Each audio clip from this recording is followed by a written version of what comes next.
In this example, we are going to attempt to prove what looks like the syllogism property, or the transitive property, of the divides relation. So let's start by recalling what the divides relation says.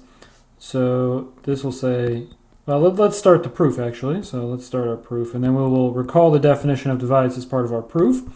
So here's our first statement then. Since A divides B, then there exists an integer.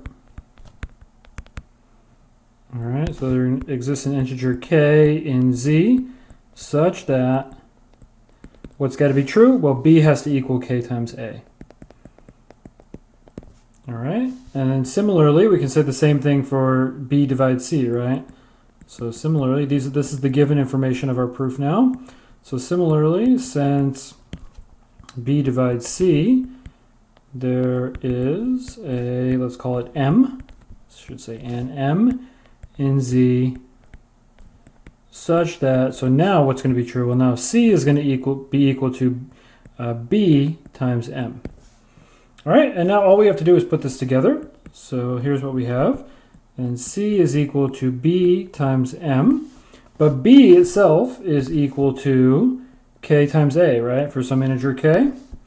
And so this is equal to K times A times M. And of course, what we want to show here is that that C can be written as some integer times A. So at this point, we can rearrange, and we can write this as K times M times A. And of course, at this point, we say where K times M is in Z, and this is by the closure property of multiplication for Z.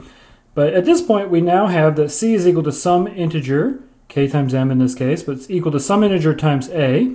And we can conclude, therefore, A must divide C, right? Just by the definition, A divides C. Okay, and so that's very simple, very straightforward. That is showing the transitive property of the divides relation. Remember, this is not division as we may be used to it. This is just the divides relation. But the divides relation has this transitive property.